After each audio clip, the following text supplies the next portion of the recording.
Hello students, कैसे हो सभी।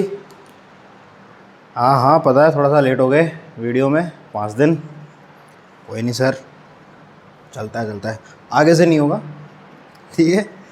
आगे से कोई लेट नहीं होगा बेटा। अभी हम सीखेंगे हमारा नेक्स्ट टॉपिक, जो वेक्टर में हमने जहाँ से छोड़ा था वह उसके आगे से हम कंटिन्यू करेंगे। थोड़ा सा रिकैप कर लेते हैं कि हमने इस चैप्टर में अभी तक क्या पढ़ा। हमने पढ़ा वेक्टर्स क्या होते हैं, विद एग्जांपल देखा हमने, उनको रिप्रेजेंट करने का तरीका देखा हमने, यूनिट वेक्टर उसके टाइप्स के बारे में पढ़ा कि वेक्टर के क्या टाइप्स थे। हमने नल वेक्टर पढ़ा, यूनिट वेक्टर पढ़ा, पोजीशन वेक्टर पढ़ा। अब हम जो पढ़ेंगे दैट इज़ कोलिनियर वेक्टर्स। क्या पढ़ेंगे? Collinear vectors. कोलिनियर बोलूं या फिर मैं बोलूं कोप्लेनर? कोप्लेनर वेक्टर बोलूं, एक ही बात है सर। एक ही बात कैसे है, समझो। कोलिनियर का मतलब होता है, आपने क्लास 10th के अंदर मैथमेटिक्स के अंदर ये नाम बहुत बार सुना होगा, कोलिनियर। कोलिनियर का मतलब होता है बेटा एक ही पॉइंट के ऊपर। क्या होता है? एक ही पॉइंट के, सॉरी, एक ही लाइन के ऊपर, एक ही लाइन के ऊपर। फॉर एग्जांपल मान लो ये कोई एक लाइन है,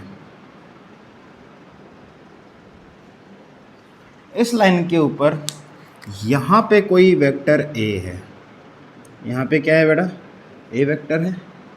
और यहाँ पे क्या है? कोई बी वेक्टर है। तो मैं अब क्या बोलूँगा कि vector A and vector B क्या है? कोलिनियर है। बात समझ में आ रही है? जब कोई भी दो वेक्टर्स एक ही डायरेक्शन में चले, समझ में आई बात? एक ही डायरेक्शन में चले और सेम लाइन पे हो, डायरेक्शन भी क्या हो? सेम हो और एक ही लाइन पे हो, तो हम उसको क्या बोलेंगे? कोलिनियर वेक्टर्स बोलेंगे। समझ में आ रही है बात? बात समझ में आई बेटा आपको? जब कोई भी दो वेक्टर्स एक लाइन में हो, एक डायरेक्शन शो कर रहे हैं, उनको हम क्या बोलेंगे? कोलिनियर। तो कोलिनियर को मैं क्या लिख सकता हूँ? Those vectors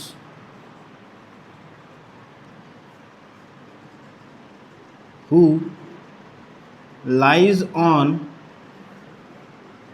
same line। बात समझ में आ रही है?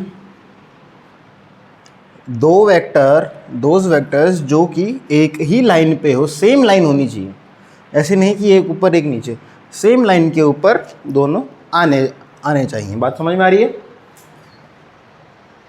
कोप्लेनर की अगर हम बात करें तो ये तो हो गया आपके कोलिनियर। अगर हम कोप्लेनर की बात करें तो कोप्लेनर क्या होता है? अब कोप्लेनर से हमको एक वर्ड मिल रहा है प्लेन। तो क्या बेटा, अगर कोई भी दो vector, if two vectors lies on same plane, कहाँ लाई करे बेटा? प्लेन, सेम प्लेन के ऊपर। प्लेन क्या होता है पता है? 2D फिगर बेटा। प्लेन को हम 2D फिगर बोलेंगे। क्या बोलेंगे? 2 डायमेंशनल फिगर। हमने सबने कार्टेशियन प्लेन तो देखा होगा। सर कार्टेशियन क्या चीज़ आ गई? अरे नंबर लाइन देखें, उन ग्राफ के ऊपर अपन शो करते हैं। एक तो एक्स एक्सिस होती है, एक वाई एक्सिस होती है। होती है नहीं होती? ये क्या है? एक 2D फिगर है। फॉर एग्जाम्पल मान लो एक प्लेन ऐसे है, एक प्लेन एक वेक्टर अपना ऊपर शो कर रहा है, एक इस तरफ शो कर रहा है। तो हम इसको एक ही प्लेन के अंदर शो कर सकते हैं। बात समझ में आ रही है? चाहे आप इनकी डायरेक्शन चेंज कर दो, एंगल चेंज कर दो, आप इसको कार्टेशियन प्लेन के ऊपर शो इजीली कर सकते हो। यस और नो? तो ये क्या है? 2D फिगर है। तो इन दोनों को, तो आपको ये कोप्लेनर समझ में आया? कोप्लेनर वेक्टर्स कब होंगे? जब कोई भी दो वेक्टर्स एक ही प्लेन पे लाई करे, उनको हम क्या बोलेंगे? कोप्लेनर वेक्टर बोलेंगे बेटा। अब एक लाइन लिखता हूं मैं, उसको ज़रा देखना ध्यान से, ठीक है? तो लाइन कुछ ऐसी है बेटा,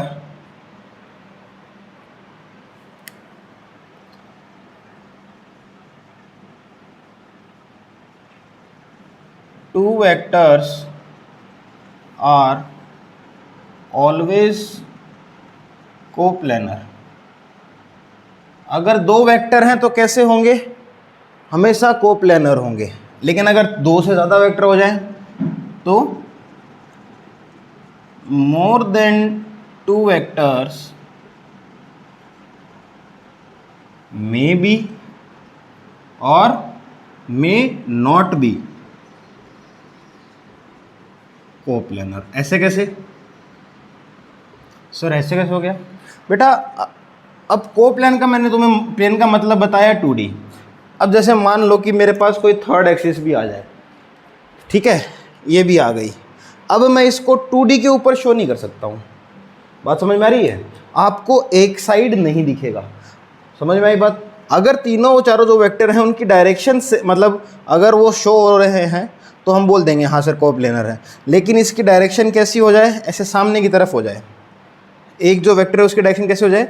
सामने की तरफ हो जाए या फिर अंदर की तरफ हो जाए, तो हम शो नहीं कर पाएंगे। सर ऐसे कर दो बेटा, कोई दिक्कत नहीं है। तो फिर भी क्या होगा? सिर्फ यही दो शो होंगे, ये वाला शो नहीं होगा। सर ऐसे कर दो, कर दिया, कोई दिक्कत नहीं है। अभी भी आपको ये और ये होंगे, ये अंदर वाला आपको नहीं दिखेगा। बात समझ में आई सबको?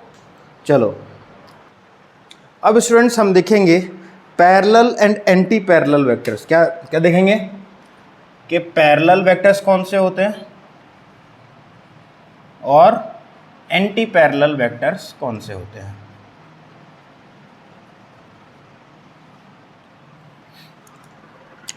बेटा पैरेलल वेक्टर्स हम उनको बोलेंगे if the angle between the vectors is 0 degree. तो मैं क्या बोलूँगा सर? पैरेलल है। बात समझ में आ रही है? एंटी पैरेलल का बोलूँगा if the angle between the vectors is 180 degree. मतलब ज़ीरो का क्या मतलब होगा? दोनों के दोनों अगर मैं दोनों को सुपर इम्पोज, मतलब देखो अब दोनों के बीच में एंगल डिफरेंस कुछ नहीं है, ठीक है। अगर मैं इसको उठा के यहाँ रख दूँ तो दोनों एक ही जगह पे शो होंगे, तो दोनों के बीच में एंगल कितना हुआ? 0 डिग्री। वैसे ही एंटी पैरेलल्स क्या होंगे? पैरेलल तो होंगे बट अपोजिट डायरेक्शन होगी। अगर मैं इसको उठा के यहाँ पे रखूँ तो इसकी डायरेक्शन तो इधर है और इसकी डायरेक्शन यहाँ है। मान लो मैं इसको उठा के यहाँ ले आता हूँ, इस वाले को उठा के मैंने शिफ्ट किया थोड़ा सा ऊपर, तो इसकी डायरेक्शन किधर है? इधर। इसकी डायरेक्शन इधर। तो दोनों के बीच में एंगल कितना है? 180 डिग्री। अगर एंगल 180 डिग्री आ रहा है इसका मतलब क्या है? कि ये पैरेलल वेक्टर है। बात समझ में आई? अब हम नेक्स्ट चीज़ पढ़ेंगे पैरेलल शिफ्टिंग क्या होती है। बहुत ही इंपॉर्टेंट चीज़ है, आराम से ध्यान से सुनना सभी। अब हम सीखेंगे shifting of vectors. Shifting of vectors कैसे? मान लो फॉर एग्जांपल कि मेरा एक वेक्टर यहाँ है, कुछ इस डायरेक्शन में जा रहा है ए वेक्टर, ओके, और मेरा बी वेक्टर कुछ इस डायरेक्शन में जा रहा है। बात समझ में आई? अब पैरेलल शिफ्ट का क्या मतलब होता है? पैरेलल शिफ्ट का मतलब होगा कि मैं जो ये मेरे पास जो नीचे बी वेक्टर है इसको मैं पैरेलली कहीं भी शिफ्ट कर सकता हूँ। बात समझ में आई? मतलब मैं इसको यहाँ पे भी लिख सकता हूँ, इसको यहाँ पर भी लिख सकता हूँ, इसको यहाँ पर भी लिख सकता हूँ। बात समझ में आई? वैसे ही मैं ए को कहाँ लिख सकता हूँ? ए को मैं कुछ ऐसे लिख सकता हूँ, पैरेलल शिफ्ट कर दिया, यहाँ पे मैं लिख सकता हूँ ए को। बात समझ में आई कि आप पैरेलली किसी भी वेक्टर को शिफ्ट कर सकते हो। समझ में आ रही है ये चीज़? लेकिन कैसे? पैरेलली।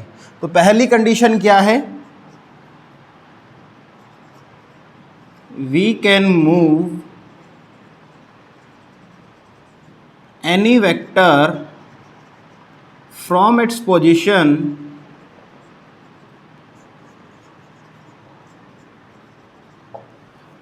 parallelly to it। कैसे कर सकते हैं? पैरेलली ही कर सकते हैं बेटा। उसके अलावा नहीं कर सकते हो। पैरेलल होना ज़रूरी है, सबसे मोस्ट इंपॉर्टेंट कंडीशन क्या होगी, पैरेलल होना ज़रूरी है। सेकंड चीज़ क्या होगी वो देखो, सेकंड थिंग, पहला पॉइंट समझ में आया सबको, हम पैरेलल ही किसी भी चीज़ को मूव, किसी भी वेक्टर को मूव कर सकते हैं। सेकंड थिंग क्या है, इन दोनों के बीच में आपको एंगल मिनिमम से मिनिमम लेना है। कैसे, देखो अब अगर मैं चाहूँ तो मैं इसको यहाँ भी लगा सकता हूँ, इस ए वेक्टर को कहाँ लगा सकता हूँ, चाहूँ तो मैं इसको ऐसे भी लगा सकता हूँ। थोड़ा सा मान लो ये ऐसे है,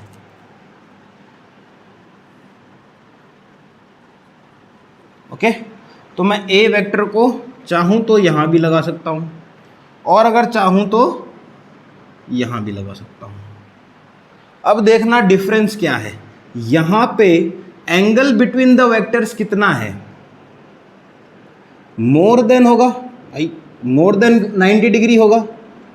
थीटा क्या होगा यहाँ पे, मोर देन 90। इतना तो समझ में आ रहा है सबको, ठीक है। यहाँ पे क्या थीटा होगा, ये वाला थीटा कितना होगा, क्या लेस देन होगा, लेस देन 90 डिग्री, हाँ या ना।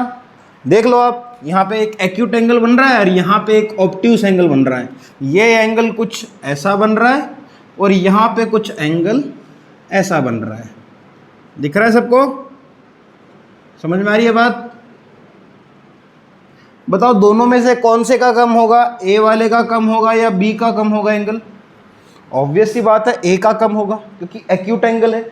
तो आपको ऐसे ही शिफ्ट करना है कि दोनों के बीच में एंगल क्या आए, कम से कम आए।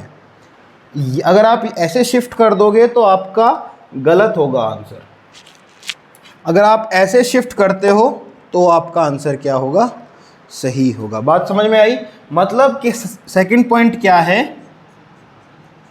If we do parallel shifting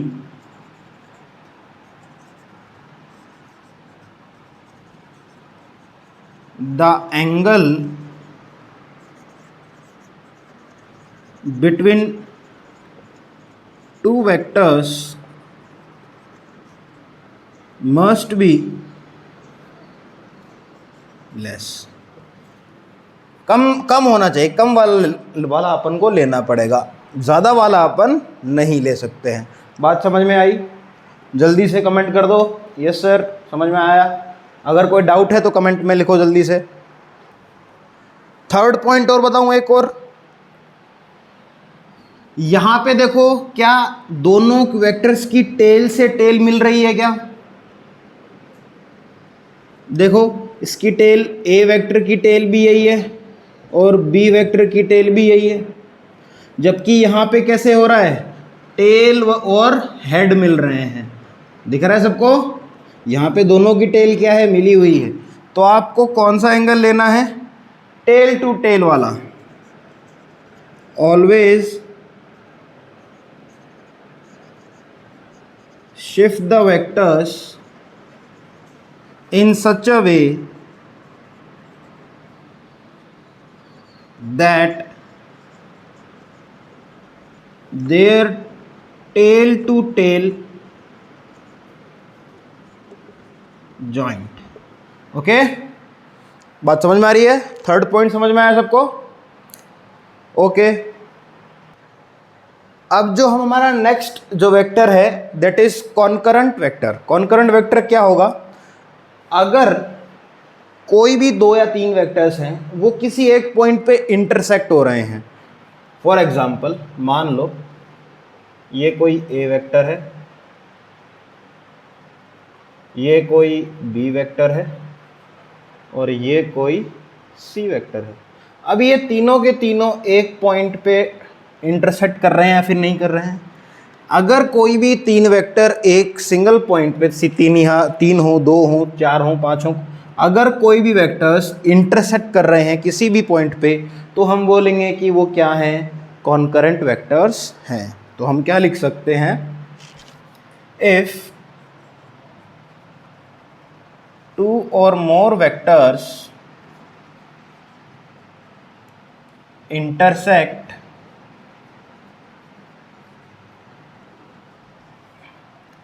eight a point,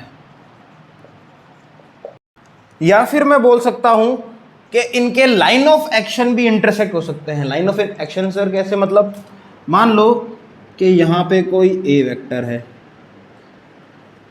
okay, यहां पे कोई बी वेक्टर है, ठीक है, यहां पे कोई सी वेक्टर है। तीनों वेक्टर अलग अलग हैं या नहीं है, ध्यान से देख के बताओ। तीनों वेक्टर अभी तक टच नहीं हो रहे हैं, लेकिन अगर मैं इनको आगे बढ़ाता हूं, अगर मैं इनकी शिफ्टिंग करता हूं, तो इनके लाइन ऑफ एक्शन को देखो, अगर क्या वो भी टच, अगर इंटरसेक्ट कर रहे हैं तो कुछ इस पॉइंट पे इंटरसेक्शन हो रहा है। तो इस इंटरसेक्शन पॉइंट पे भी अगर ऐसा भी हो रहा है कि उनके लाइन ऑफ एक्शन भी अगर इंटरसेक्ट कर रही हैं, तो भी मैं क्या बोलूंगा, वो वेक्टर्स कैसे हैं, कॉन्करेंट वेक्टर्स हैं। तो फिर मैं लिख सकता हूं दूसरी डेफिनेशन, और if line of action of any two और मोर वेक्टर्स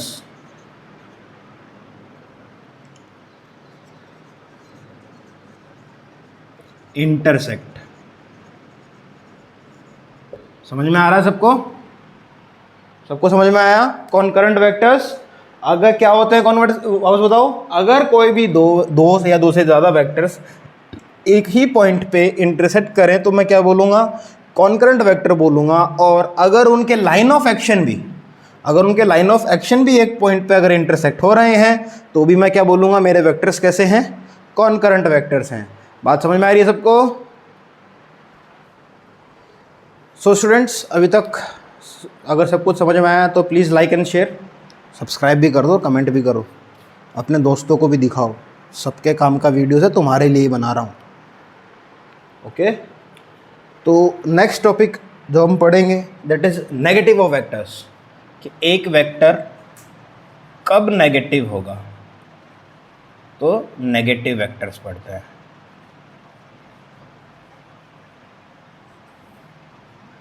देखो बेटा, नेगेटिव वेक्टर तभी होगा जब हम उसको किसी दूसरे वेक्टर की रेस्पेक्ट में देखेंगे। ऐसे कोई भी वेक्टर्स मान लो कि कोई भी वेक्टर इस तरफ है, ठीक है, ये मेरा कोई ए वेक्टर है जिसने अपना मुंह किस तरफ कर रखा है, इस तरफ उसने अपना मुंह कर रखा है। अगर मैं इसको देखूं तो मैं नहीं बोल सकता कि ये एक नेगेटिव है, क्या इसकी जो इसकी वैल्यू है वो नेगेटिव है या पॉजिटिव है। लेकिन अगर मैं इसके सामने एक और वेक्टर बना दूं, मान लो इसकी डायरेक्शन क्या है, ईस्ट है, और इसकी डायरेक्शन क्या है, वेस्ट है, तो अब मैं क्या बोल सकता हूं, बी के रिस्पेक्ट में ए की डायरेक्शन क्या है, अपोजिट है। और अगर अपोजिट है मतलब क्या है, नेगेटिव वेक्टर आएगा। बात समझ में आई? अब मान लो मैंने केस माना कि ए वेक्टर जो है वो बी वेक्टर के इक्वल है, दोनों इक्वल है, उनका मैग्नीट्यूड इक्वल है। क्या है? वेक्टर इक्वल नहीं है, उनका मैग्नीट्यूड क्या है, इक्वल है, उनका मॉड क्या है, इक्वल है, ओके। तो अगर मॉड के अलावा, वैल्यू के अलावा अगर मैं बात करूं तो फिर वेक्टर क्या होता है, डायरेक्शन। तो इसकी डायरेक्शन इसके जस्ट अपोजिट है क्या, तो मैं क्या लिख सकता हूं, दैट ए वेक्टर का मोड क्या हो जाएगा, बी वेक्टर के मोड के जस्ट उल्टा हो जाएगा। बात समझ में आई क्या? तो नेगेटिव कब होगा, जब दो वेक्टर कैसे हों, उन दोनों के बीच में एंगल कितना हो, 180 डिग्री हो। तो मैं क्या बोलूँगा, दोनों के बीच का एंगल कितना हो जाए, 180 डिग्री हो जाए। तो मैं क्या बोलूँगा कि जो ए वेक्टर है और बी वेक्टर है वो दोनों अपोजिट डायरेक्शन में है, और नेगेटिव इसी डायरेक्शन को शो करता है। बात समझ में आ गई सबको? चलो, तो बेटा ये था आपका लास्ट टाइप। अगर हम टाइप की बात करें तो टाइप यहाँ पे सारे ख़त्म होते हैं, ओके। तो स्टूडेंट्स अब हम पढ़ेंगे लॉज। अब किस चीज़ के लॉ पढ़ेंगे, कि हम किन्हीं भी दो वेक्टर्स को एडिशन कैसे करेंगे। हम इसके अंदर 3 रूल्स पढ़ेंगे। पहला पढ़ेंगे हम ट्रायंगल लॉ ऑफ एडिशन। क्या पढ़ेंगे?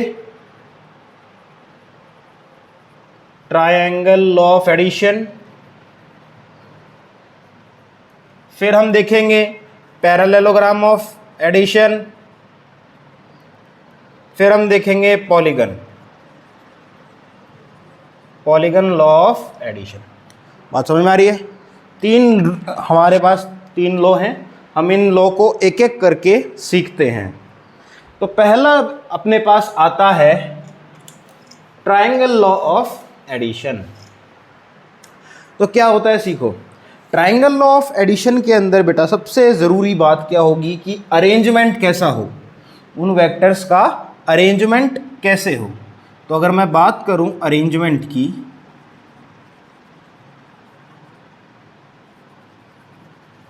तो कैसा अरेंजमेंट करना है आपको? जो एक वेक्टर है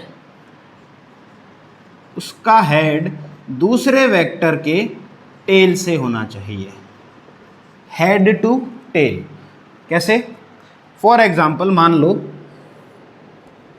ये मेरा एक वेक्टर है, मान लो मेरे पास ये एक ए वेक्टर है, ओके। अब इसका हेड कहाँ है? ये इसका हेड है। बात समझ में आ रही? इसके हेड से और सेकंड जो वेक्टर है उसका टेल जॉइंट होना चाहिए। पहली कंडीशन समझ में आ गई?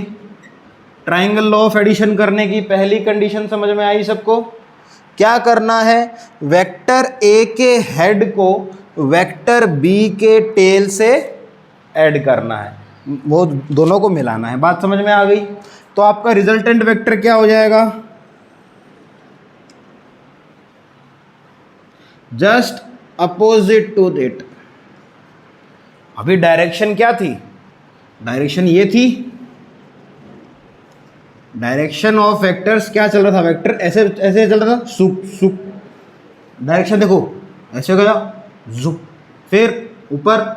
अब वापस नहीं लेके आना है अपने को, उसके अपोजिट में जाएगा। बात समझ में आई? कैसी डायरेक्शन में जाएगा? अपोजिट में। अगर वेक्टर की डायरेक्शन ऐसी है तो हमें रिजल्टेंट वेक्टर की डायरेक्शन भी कैसे लेके जानी है? ऊपर लेके जानी है। बात समझ में आई? अगर क्लॉकवाइज है तो एंटी क्लॉकवाइज लेके जाओ, और अगर एंटी क्लॉकवाइज है तो क्लॉकवाइज लेके जाओ। बात समझ में आ गई सबको? ठीक है, ऐसे नहीं करना है कि ऐसे जाके फिर वापस आ जाओ। ये कंप्लीट पाथ नहीं बनना चाहिए। पाथ कैसा बनेगा? ऐसे ऐसे, और ये थर्ड वाला भी ऐसे। तो ये रिजल्टेंट वेक्टर, जो आपका रिजल्टेंट वेक्टर होगा, इसको हम बोलते हैं आर से रिप्रेजेंट करते हैं। इस वेक्टर को किससे रिप्रेजेंट करते हैं? आर से। तो क्या मैं ये चीज़ लिख सकता हूँ क्या? Vector A plus vector B is equals to resultant vector. आज समझ में आई? सबको आई क्या? क्या बोल रहा हूँ? पहला पॉइंट तो क्या है इम्पोर्टेंट ट्रायंगल के लिए, के हेड से क्या मिलाना है? टेल मिलानी है। वापस बोलो, हेड से क्या मिलाना है? टेल मिलाना है। और जो डायरेक्शन होगा रिजल्टेंट वेक्टर का, क्या? एक सेकेंड इंपॉर्टेंट पॉइंट क्या है? डायरेक्शन ऑफ रिजल्टेंट वेक्टर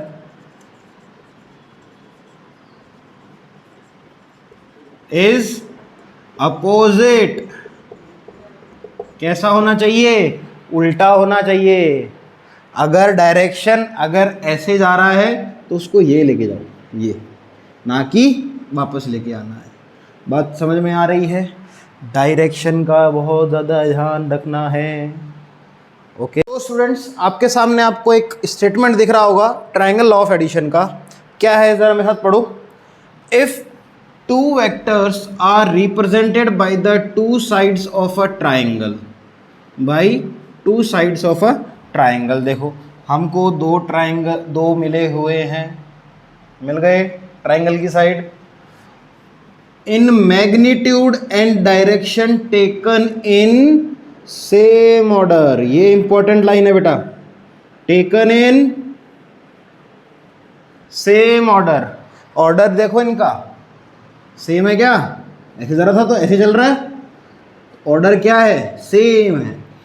फिर देखो then the resultant is given by the third side, resultant कौन देगा, third side, okay, of the triangle in magnitude and direction in opposite order. बात समझ में आई जो मैं आपको भी कह रहा था, कैसा लेना है, अपोजिट डायरेक्शन में चलना है, ऑर्डर क्या होना चाहिए, अपोजिट होना चाहिए। समझ में आई ये बात, जल्दी से बताओ समझ में आई ये बात, पक्का? अगर कोई डाउट रह गया हो ट्रायंगल लॉ ऑफ एडिशन को लेकर तो प्लीज़ कमेंट सेक्शन में मुझे बताएं। और स्टूडेंट्स अगले वीडियो में हम सीखेंगे parallelogram law of addition and polygon law of addition, okay? तो तब तक please like share and subscribe, thank you.